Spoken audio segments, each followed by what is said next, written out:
Ladies and gentlemen, boys and girls, duggers and diggettes, today we are looking at Yian Garuga, scarred Yian Garuga. Now, truth be told, I understand why everyone was like, Dak, just make one big Yian Garuga video. Well, truth be told, I'm going to tell you exactly why in case you're wondering why yourselves. Yian Garuga and scarred Yian Garuga are different only in the way in which they battle. That is it. Scarred Yian Garuga has particularly interesting attacks, some newer ones, where Yian Garuga's Yian Garuga, base form, if you will. Once you beat them, the only thing you get from Scarred Yian Garuga that Yian Garuga himself doesn't give is Scarred Cortex, I believe, which is a material you need to make the armor. There isn't a separate armor that is Scarred Yian Garuga armor. There aren't separate weapons. You just get a particular material you need to make certain Yian Garuga things. And honestly, that's that. All the elements are the same. All the weaknesses are the same. All this is all the same. The only difference is this really cool Spitfire attack and the fact that he's even more angsty as a monster. So not a whole lot to say in this video, so this is what we're going to do. Today we're going to talk about why I like Yian Garuga. And so with that said, let's also speak on a couple of things that we will probably not see come the rest of this Iceborne game. But first, let's talk about Yian Garuga. So let's actually get other stuff out the way. Let's get the juice out the way. So you may have saw already, Yian Garuga has this new attack where he jumps high in the sky and shoots down a whole not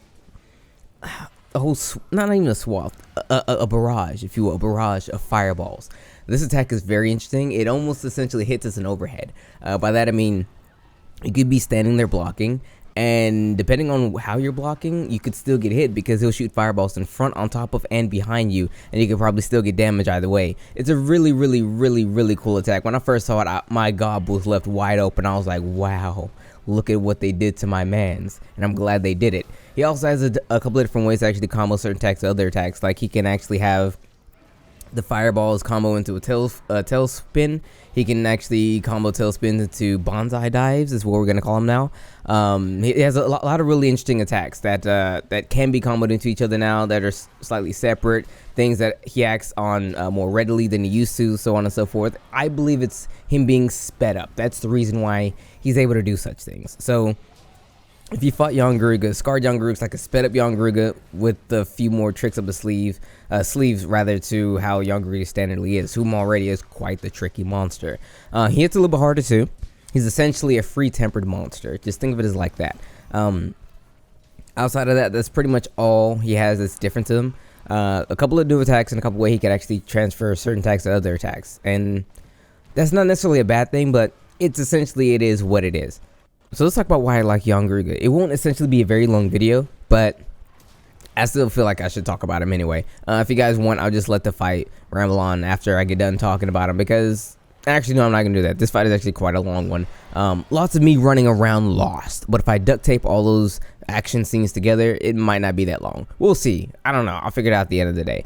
Now, so Yian Garuga made his introduction in the first generation, and he was what I lovingly refer to as a bad guy. A lot of bad guy monsters are, for the most part, invader monsters. Monsters that come into the fray that you essentially don't have any idea on how to fight, and they're here, and they're like the gatekeeper's gatekeeper. If you don't know what a gatekeeper is, let me explain. In this game, the first gatekeeper was Agenoth, a monster who at the time was woefully different from everything you ever fought before. First you fought Jagras, and then, if anything, the most threatening thing you fought at the time was Tobikadachi, and then right after that you get to fight Agenoth. Now, if you're new to the Monster Hunter series, going from fighting a little pretty kitty to a giant fire-breathing dinosaur, yes, I'm saying that because we're looking at people who just play this game as of like 2018. They don't really know what wyverns are. They will later, but they don't know at the time. At the time, they just think they're dragons, or dinosaurs. But Agenoth was so far removed from the standard, it was like, wow, this monster is a thing. On top of him being so far removed from the fact that he's quite wildly different from everyone else, he was a totally different species of monster at the time that you had zero experience fighting. None. Well, Bareth, but like that's almost apples to oranges when you really think about it. One runs on his head the entire time. The other has like one attack where he kind of runs with his head. But for the most part, bad guys or gatekeepers, they're monsters that kind of come into the mix and let you know that, hey, you getting a little too comfortable over here. It's time to change that up. It's time for you to understand this is Monster Hunter and you got to hold some L's sometimes. Yian Garuga was definitely that. Yian Garuga, not tick for attack 1,000,000,000% bad guy.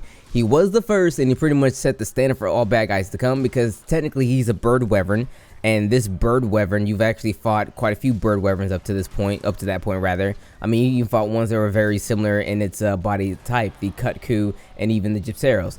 But the Yian Garuga was like, oh, you remember those little piddlywinks over there? Those guys are absolutely nothing compared to me. There are monsters after me that aren't really anything compared to me. So it was a monster that really checked you. It was like, okay, I have to be nice now, because if I'm not nice, I'm not getting past this part of the game.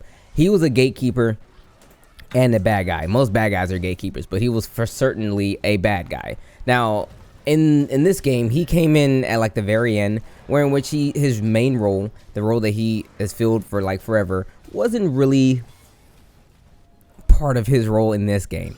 But if anything, more like a throwback for players like myself, who was like, oh yeah, I remember my man right there, he was so dope. Granted, not a lot of people liked him. To be fair, not a lot of people liked Yian Garuga because he was so nut buttery, because he was so crazy zany, did so many random things. People didn't like him.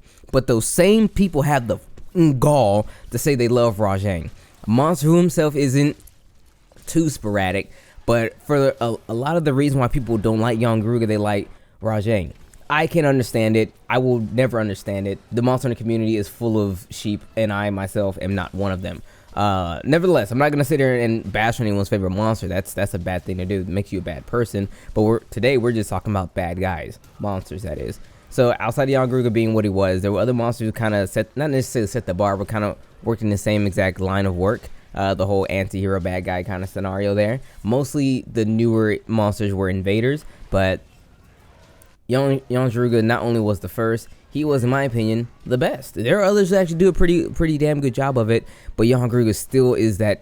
I think it's his psycho nature. It reminds me of the Joker. You know what I mean? There are a lot of good Batman enemies out there, right? His villains, they're plentiful, and there's lots of them. A lot of them kind of have a lot of the same motives going on. A lot of them kind of borrow a lot of things from the Joker himself. I mean, heck, if you want to spin off even further, there's Harriet and I think someone else, I can't remember. They're two people, but they essentially kind of pull from the Joker in terms of design and whatnot, and they still kind of have that they still work well and have the same kind of thing going for them that make them who they are, and you can tell where they draw influences from. But for the most part, everyone's going to say the Joker was Batman's villain. And as many new monsters come out, and as many new monster games come out, Yian Garuga is like the Joker to this whole anti-hero bad guy thing that I always talk about. He was the first, and in my opinion, he's the best. Now, I will say, run for your money my man Devil Joe gave him, okay? Let's be very, let's not address the elephant in the room. Devil Joe was right. He's knocking on my door right now like, yo, my man, let me in. But Devil Joe, he came in randomly. Like, he was the invader. He was the bad guy invader that all other bad guy invaders look up to. This is facts, okay? Honestly, if I want to be very fair with myself, and this is full-on assessment, it's going to be tick for tack. Both Yian Garuga and Devil Joe are probably equal in this regard. The only, I'm not even going to call it an actual merit for Yian Garuga, is that the Yian Garuga has flight. That is literally it. A couple other things, a couple of particular things you could do once you actually have the ability to flight, being able to leave the area more easier. More easier, is that a word? I don't know. Or easily. You can just jump up and leave. You don't have to go to the immediate adjacent area. You can go to like 30 areas off to the side. Whereas Joe, you can just follow him in case you want to fight him or whatever. Makes it easier to chase him down when he's limping too. But I mean, that's not like a real merit. I still want to say both these monsters are equally pissers in my regard. Great anti-heroes. One is more of an invader than the other, Devil Joe, for that matter. But yeah. But anyway, I don't know. I'm just talking.